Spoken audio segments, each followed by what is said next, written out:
Capítulo 17. Rei Anísio Branford estava em seu quarto, lendo manuscritos com conhecimentos que ele poderia precisar saber. Bateram na porta 2 vezes.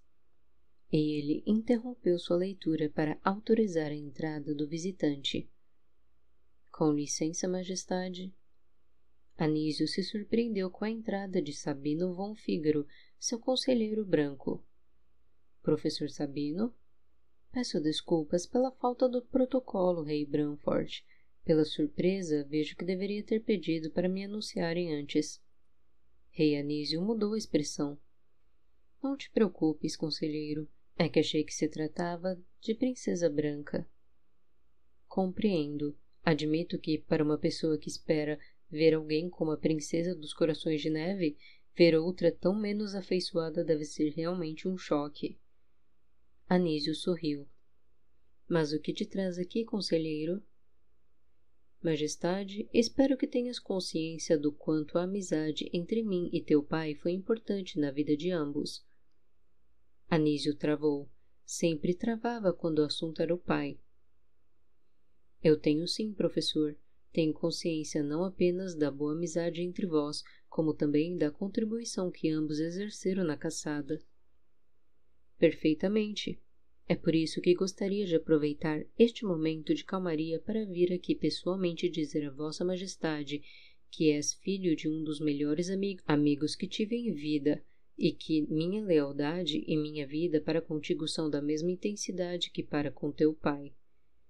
Isso significa muito para mim. Majestade. Sabino fez um sinal com a cabeça e já estava se retirando quando... Professor? Pois não, majestade. Estavas com ele quando... Aconteceu, não estavas? Foi a vez de Sabino travar. O franzino e magricelo professor apertou os lábios, em lamento, e balançou a cabeça. Eu estava naquela catedral, sim. Sabes, eu gostaria de ter estado lá. Eu acredito. Mas acredito que Vossa Majestade não deveria sentir culpa por tal acaso. Afinal, se lá estivesses estado, provavelmente não estarias esperando a entrada da Princesa Branca com vida nestes aposentos. Anísio ponderou. Sabes, até hoje, desde a cerimônia pública, jamais consegui retornar ao túmulo de meu pai, não sozinho, entendes? Sabino achou que o rei quase chorou na sua frente. E então, os olhos do rei olharam para os dele. Achas que eu teria conseguido salvá-lo se houvesse feito outra escolha? Não, majestade. Assim como teu irmão tentou e também não conseguiu. Anísio fechou a expressão e ficou sério. Sabino percebeu. O que achaste do desempenho de Axel hoje? Disse com uma voz que não expressava orgulho nem depreciação. Eu achei soberbo. O povo está orgulhoso. Acredito que Vossa Majestade também. Anísio não respondeu, apenas balançou a cabeça pensativo. A Axel tem um papel importante para a nação. Dizeis moralmente ou estrategicamente? Espiritualmente. Sabino aqueceu. Anísio concluiu. O que me leva a pensar nas distrações do caminho que ele tem de seguir. Sabino suspirou, pesado, posição delicada a sua naquela questão. Acredito que, para um jovem como ele, deva haver muitas pelo caminho, com certeza. É por isso que, com todo respeito, considero uma dádiva quando tais distrações não o desvirtuam, mas, pelo contrário, não apenas enobrece seu caminho, como o fortalecem e o complementam. Tu a conheces bem, não é? O rei perguntou de forma direta. Ela foi minha aluna e hoje toma a cadeira de professor em meu lugar na Escola Real do Saber. O rei tentou se esforçar para parecer simpático. Entende, Sabino, não é nada pessoal. Nada em política parece ser. Eu temo estarmos em tempos de pré-guerra, e temo que a Axel não compreenda o que está em jogo e qual o papel de cada um de nós no tabuleiro. Com todo respeito, Vossa Majestade, depois da exibição que vimos hoje, eu acho que ele compreende sim. Anísio ponderou novamente.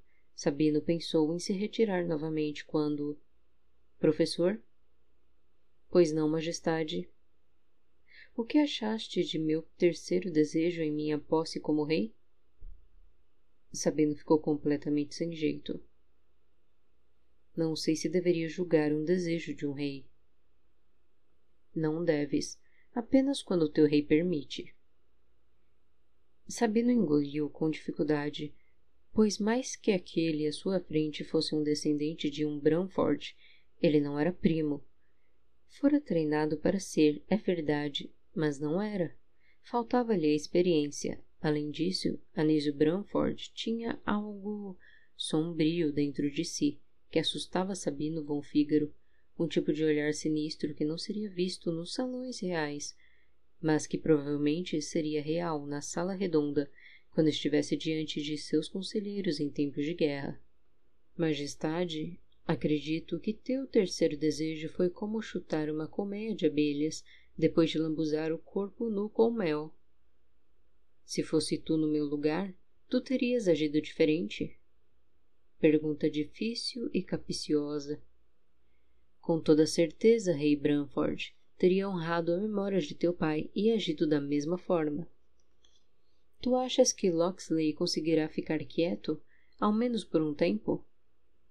Acho que um homem como Locksley não nasceu para ficar quieto.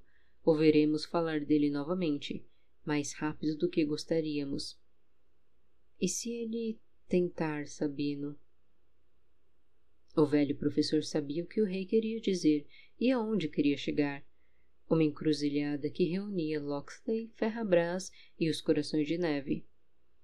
Será complicado, Vossa Majestade. Deu liberdade a ele. Para ser coerente com tal atitude, deverias apoiá-lo até o fim. Não posso duelar com Estalha por Locksley. Talvez realmente não possas nem devas duelar com Estalha por ele. Mas talvez possas ou devas com Minotauros. Capítulo 18. Igor Hensel estava exausto em casa naquela noite. Maria e Erika Hensel estavam sentadas, jantando sozinhas. Cumprimentou de forma sucinta as duas e sentou-se à mesa para comer. — Cadê João? Perguntou, mordiscando um pedaço de pão com a mão suja. — Ainda não chegou, respondeu a mãe do garoto. Maria ficou observando minuciosamente cada reação do pai. Aos poucos começou a se dar conta do que o irmão e a Axel vinham dizendo. Cada vez mais se parecia com seu professor. — Que? Como assim ele ainda não chegou? Nós estamos falando de um jantar em família. Ele parece estar mesmo repensando seus costumes, disse Maria sem encarar o pai. Igor ficou observando de lado. Maria Hensel tem alguma coisa que eu deveria saber? Ela olhou nos olhos do pai. Não sei. Tem alguma coisa que eu deveria saber? Igor voltou a mordiscar seu pão. Erika observava os dois sem entender exatamente o que estava acontecendo naquela casa. Você conseguiu ver a Axel lutar hoje? Perguntou a mãe. Consegui. Foi um pouco assustador. Soube que ele destruiu o cara de Bree, disse Igor enquanto mastigava. Ele... Escutou-se um barulho da porta se abrindo.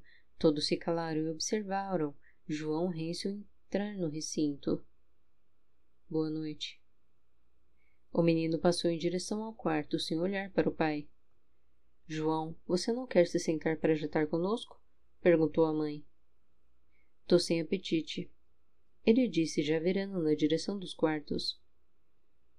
Ei, garoto, quer me dizer aonde você estava esta... Ban.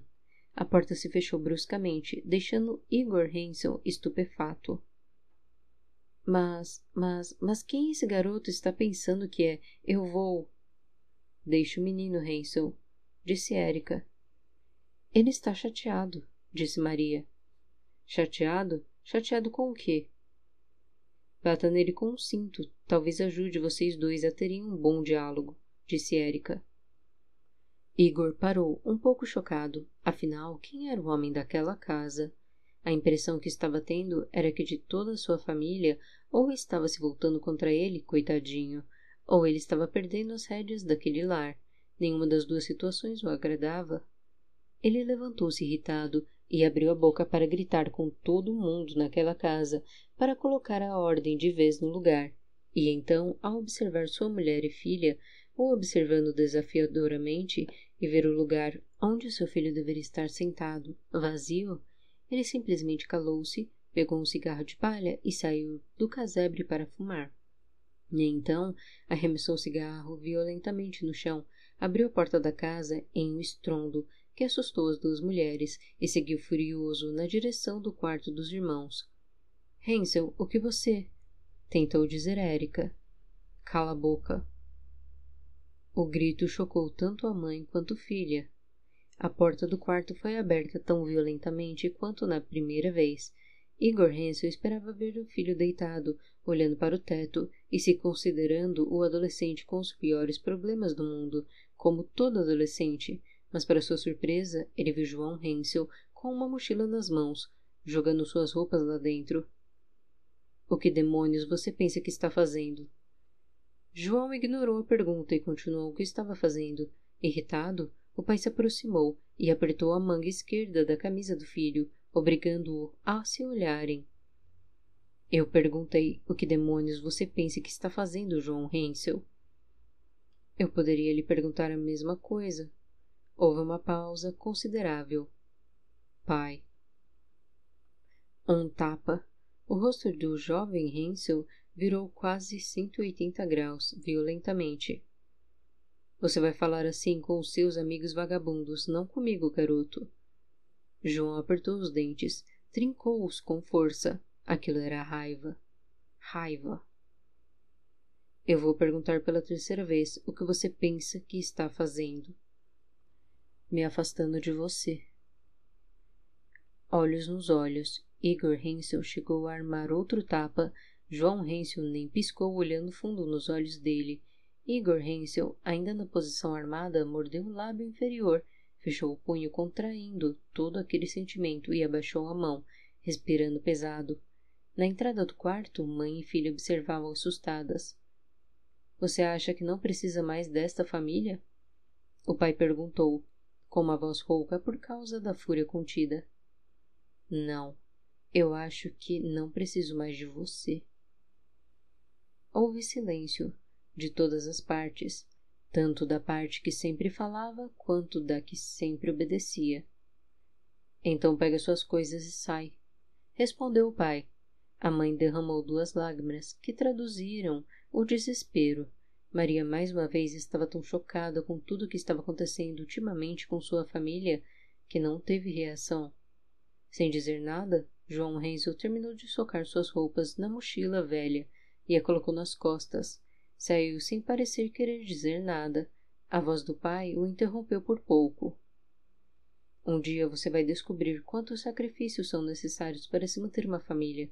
Sacrifícios que nos cobram preços altos. Sacrifícios que não podem ser julgados nem impedidos. A voz ainda saía rouca e baixa. Sacrifícios que nos modificam para sempre. João Hansel, ainda em silêncio, continuou seu caminho, abraçou a mãe e disse o nome do amigo Álvaros no ouvido dela, para que o coração dela fosse um pouco apaziguado naquele momento. Passou pela irmã, que se recuperou do choque, mas ainda não sabia como agir. João ficou olhando para ela, como se esperando uma decisão. Maria olhou para o pai e olhou de volta para ele. João esperou mais um pouco e viu a irmã baixar os olhos sem saber se era embaraço ou tristeza. Talvez nem mesmo ela soubesse. O garoto balançou a cabeça e seguiu seu caminho. Quando a porta principal da casa se abriu e se fechou, o silêncio que ficou para trás era um silêncio que jamais seria perdido, pois era um silêncio que se entranha nas paredes de um ambiente e que não se limpa, porque vem de dentro. Os pratos vazios e as cadeiras que não foram usadas no jantar seriam para sempre lembranças de um dia que ninguém poderia tentar esquecer e nada poderia voltar a ser como era antes. João Hensel, em nenhum momento, retornou para aquele jantar. Ele e o pai jamais voltariam a se falar de novo.